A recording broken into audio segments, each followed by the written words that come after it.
बिस्मिल्लाहिर्रहमानिर्रहीम जी dear students, आज जो हमारा टॉपिक है वो मेमोरी बैंक्स एंड रैंक्स के बारे में है।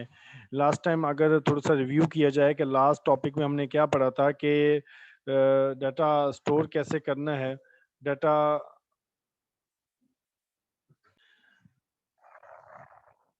अच्छा, ये हम बात करते हैं कि लास्ट टाइम हमने मेमोरी, बेसिक मेमोरी क्या होती हैं, इसके यूनिट्स क्या होते हैं, ये तमाम चीज़ें के हमने डिस्कस की थी कि बाइट क्या होता है, बिट क्या होता है, निबल्स क्या होते हैं, वर्ड्स क्या होते हैं। फिर मेमोरी सेल के बारे में हमने डिटेल से डिस्कस करने की कोशिश की थी। आई होप कि कुछ ना कुछ आपने रिव्यू किया होगा।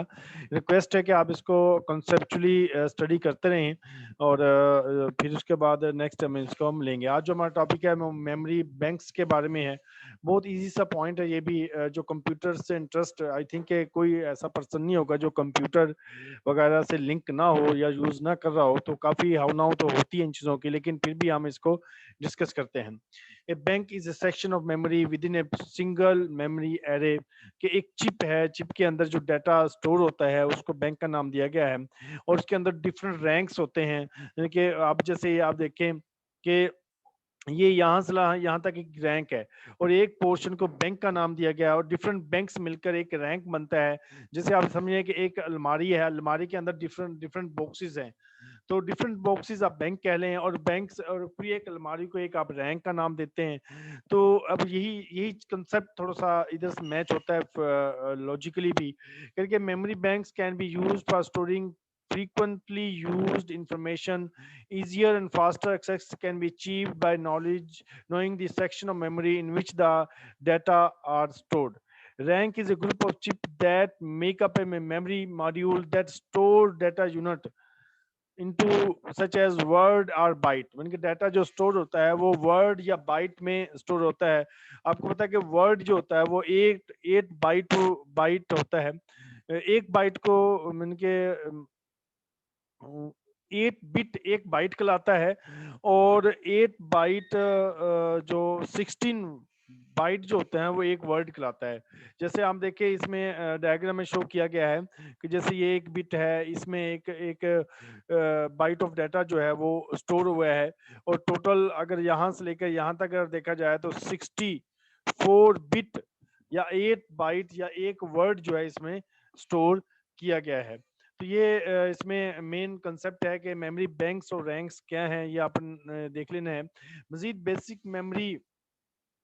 बेसिक मेमोरी ऑपरेशन क्या होता है कि देखिए जो डाटा हम स्टोर करते हैं, राइट करते हैं जिसे कह लें, उसके बाद रीड करते हैं, ये थोड़ा सा प्रोसेस है, इसको हम समझने की कोशिश करते हैं। Addressing is a process of accessing a specified location in a memory. देखिए एक आपके पास मेमोरी है, उसमें एक स्पेसिफाइड करता है कि इस पोजीशन में जाकर आप ये डाटा स्टोर कर दें, उसको कोई ना कोई आप एड्रेस देते हैं कि इस कॉलम, इस रो, इस लोकेशन में जाके ये डाटा स्टोर कर दिया जाए। Since the memory stored by any data, data must be put into memory और data must be copied from the memory. यानी डाटा जो है उसमें स्टोर किया जाएगा या उसमें से कॉपी किया जाएगा। तो इसको हम नॉर्मली राइट और रीड का वर्ड यूज करते हैं। कंप्यूटर लैंग्वेज में हम कहते हैं कि डाटा राइट कर दिया या डाटा रीड किया। तो रीड कॉपी किया जाता है। इसमें read operation copies data out of the specified address in the memory. The addressing operation which is a part of both right and read, mean के राइट एंड रीड के combination को address का नाम दिया गया। मीन के जो address आप किसी सिस्टम को देते हैं, इट मीन्स के वो उसको लोकेशन तक पहुंचने के लिए वो आपको सारी चीजें, उसको डाटा राइट या रीड करने के लिए वो आप उसको इंफॉर्मेशन दी जाती है। Data unit go into the into memory during write operation and come out memory during read operation। और जिसके जरिए डाटा राइट या रीड किया जाता है उसको डाटा बस कहते हैं। मतलब एक डाटा लाइंस बिछी होती हैं जिसकी मदद से डाटा जो है रीड या राइट किया जाता है। बस is a by directional and which means that data can go in either direction into memory or out of the memory। Mean by direction में डिफरेंट डायरेक्शन में एट अ टाइम मूव कर सकता है। और ये डाटा इन भी हो सकता है और डाटा आउट भी हो सकता है। In this case byte organized memories, the data bus has at least 8 lines, so the all 8 bits in a selected address are transferred in parallel। Okay, कह रहे हैं कि 8 लाइंस एट अ टाइम्स जो है उसमें बिछी होती हैं, और जो 8 बिट एट अ टाइम जो है उसमें ट्रांसफर हो रहा था, मीन कि 8 बिट मूव कर रहा था, मीन कि 8 बिट मीन 1 बाइट, 1 बाइट जो है वो 8 बिट के इक्वल होता है, मीन कि एट अ टाइम एक बाइट ट्रांसफर हो रहा था, एक बाइट बाइट जो है वो आउट भी किया जा रहा होता है। अब इसमें वही बात इसमें आती है, for right read operation the address is selected by place a binary code representing the desired address on the set of the lines is called address बस, मीन के आप वो लोकेशन, वो चीज, वो कहाँ किस लोकेशन पर पड़ी है, वो उसका डाटा जो है उसको ट्रांसफर किया जाता है, तो उस लिहाज से वो डाटा वहाँ रीड या राइट किया जाता है। The address code is decoded internally and the appropriate address is selected. जैसे इसमें नेक्स्ट भी फिगर 5B, इसमें देखें कि आपका एड्रेस है, ये कोड होता है, फिर आगे ट्रांसफर होता है, फिर आगे मेमोरी में स्टोर होता है, आगे बसेस में उसमें रीड और राइट के जरिए इसको, ये सिंगल एरे की एग्जांपल दी है, ये इसमें मल्टीपल एरे को यूज किया गया है कि इसमें मल्टीपल वे से डाटा स्टोर और रीड और राइट भी किया जा रहा है। अब इसमें मजीद रीड ऑपरेशन क्या होता है करके, अब ये एग्जांपल भी इसमें दिए वही जैसे प्रीवियस पे हम पढ़ी थी कि एक लोकेशन में कितने बिट स्टोर होते हैं, और वो तमाम चीजें इसमें हम इसको रिव्यू कर सकते हैं। राइट ऑपरेशन क्या होता है कि कहते हैं कि to store a byte, byte mean 8 bit, याद रखें byte mean 8 bit, byte of data in a memory, a code held in the address register is placed on the address bus.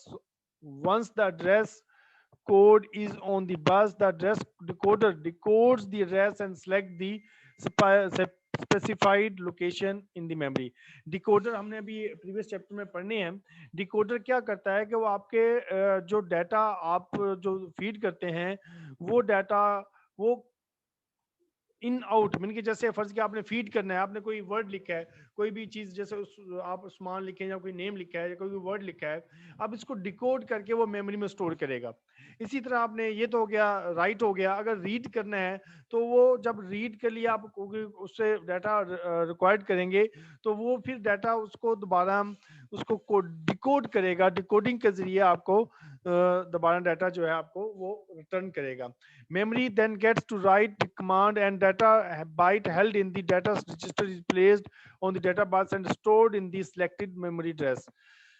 Thus, the completing the write operation, when the new data byte is written into memory address, the current data by a byte stored at that address is overwritten और replace with new data. इनके जब फर्ज किया आपने एक data store कर लिया, अब जो न्यू डाटा आता है या तो उसके ऊपर ओवरराइट कर लेता है या वो रिप्लेस करता है, क्या प्रीवियस डाटा को डिलीट कर देता है और न्यू डाटा को उसकी जगह स्टोर कर लेता है। वो कमांड पर आपकी डिपेंड करता है वो उसको आप क्या कर रहे हैं, क्या चार्जेस। इसमें भी मेंशन किया गया कि ये एड्रेस है, ये डाटा रजिस्टर है, तो ये डिकोड करेगा। जैसे 5 है इसमें स्टोर हुआ, तो डाटा बस के जरिए जो भी डाटा इसमें स्टोर हुआ वो इसमें स्टोर होगा, राइट होगा, रीड होगा, वो तमाम प्रोसेस इसमें मेंशन किया गया है।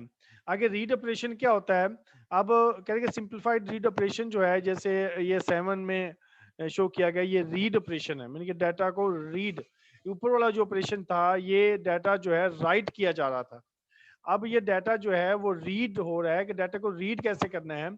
अब इसमें ये देखें कि again code held in address register is placed on the address bus, once the address code is on the bus, the address decoder decodes the address and select the specified location in the memory. The memory then gets a read command. A copy of the data byte that is stored in the selected memory address is placed on the data bus and located into the data register, thus completing the read operation. When data byte is read from the memory address, it also remains stored। when के data बेशक हमने read किया, लेकिन data जो है वो address book में वो stored रहेगा। This is called the non destructive read, mean कि आपने डाटा रीड किया, आपने उससे डिमांड की कि डाटा उसको शो हो, डाटा आपको नजर आया लेकिन ये नहीं हुआ कि वो डिलीट हो गया, डाटा अपनी लोकेशन अपनी मेमोरी में उधर ड्यूरिंग रीड जो है वो सेव रहेगा जब तक उसको डिलीट ऑप्शन के जरिए डिलीट नहीं करेंगे। अच्छा, आपको अब ये कॉमन सेंस है, आपकी मोबाइल्स में होती है कंप्यूटर में भी होते हैं रैम एंड रोम्स।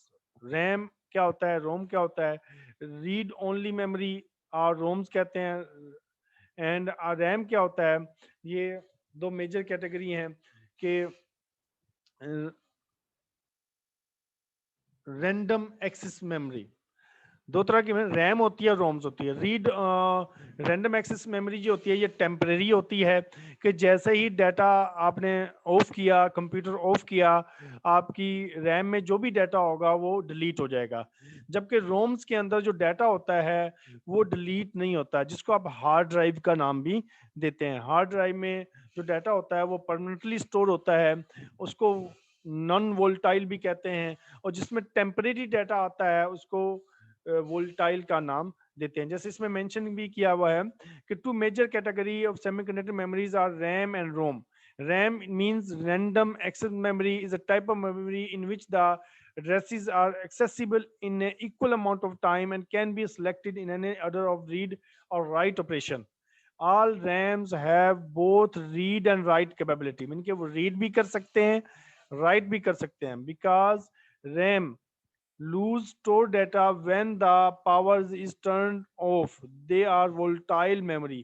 यानी कि डाटा जो है इसमें जैसे ही पावर ऑफ होगी तो वो रैम में जो भी डाटा होगा वो डिलीट हो जाएगा, लूज हो जाएगा, टेम्परेरी डाटा होता है। तो इसमें रीड, लेकिन ऑफ मोड में जाने के बाद, टर्न ऑफ करने के बाद वो रैम के अंदर वो डाटा सेव नहीं रहता। रेड रोम में क्या होता है कि is a type of memory in which the data are stored permanently. इसमें डाटा जो होता है परमानेंटली स्टोर होता है या सेमी परमानेंटली स्टोर होता है। Data can be read from ROM but there is no write operation as in the RAM. RAM में जैसे राइट ऑपरेशन है, इसमें राइट ऑपरेशन नहीं होता। ROM like a RAM is a random access memory but the term RAM traditionally means the random access read write memory. Several type of RAMs and ROMs will be covered, इसमें वो आगे हम मजीद इसको हम पढ़ेंगे। तो बेसिकली रैम्स रोम्स जो है वो नॉन वोल्टाइल मेमोरी है। तो बेसिक इस दो पॉइंट्स में रैम्स और रोम्स में एक तो ये मेन डिफरेंस आपको समझ आ रहा होगा कि रैम को वोल्टाइल मेमोरी कहा गया, टेम्परेरी मेमोरी होती है, रीड और राइट हो सकते हैं, लेकिन जैसे ही आपका सिस्टम ऑफ होगा तो रैम में जो भी डाटा होगा वो डिलीट हो जाएगा। जबकि रोम जो होती है ये जस्ट रीड ओनली मेमोरी होती है, ये डाटा परमानेंटली स्टोर होता है। आप तो इसमें रीड कर सकते हैं लेकिन राइट इसमें डाटा नहीं कर सकते। तो जस्ट ये रीड ओनली मेमोरी का नाम इसे दिया गया है, तो इसलिए इसे नॉन वोल्टाइल मेमोरीज का नाम दिया गया है। तो ये बेसिक इसमें डिफरेंट है। रैम्स और रोम्स क्या होता है, हमने पीछे रीड और राइट का मेन डिफरेंस पढ़ा, उसके बाद बैंक्स और रैंक्स के बारे में पढ़ा, और इधर हमने रैम्स और रोम्स के बारे में लिटिल सा डिस्कस किया। इसका चेकअप में भी आप देख सकते हैं, इसको रिव्यू कीजिएगा। What is the smallest unit of data that can be stored in memory. Smallest unit of data क्या होगा, डेफिनेट बात आपको पता है कि स्मॉलेस्ट यूनिट ऑफ डाटा जो है वो बाइट है। with what is the byte capacity of memory that can store 256 bytes of data। तो जिसको आप देख byte capacity bit, sorry 256 bytes है ना, तो 256 एक बाइट में 8 बिट होते हैं, तो 8 ज़रब 256 देंगे तो आपके मुकम्मल बिट्स इसमें निकल आएंगे। तो इस तरह आप सारे ये क्वेश्चन इसको आप देखेंगे, what is write operation, what is read operation, and how is given data located in memory, RAM and ROM के बारे में डिस्कस किया। तो ये आप तमाम चीज़ें इसको रिव्यू कीजिएगा। तो इसको आप देखिएगा। अभी आपके क्वेश्चन की तरफ हम आते हैं।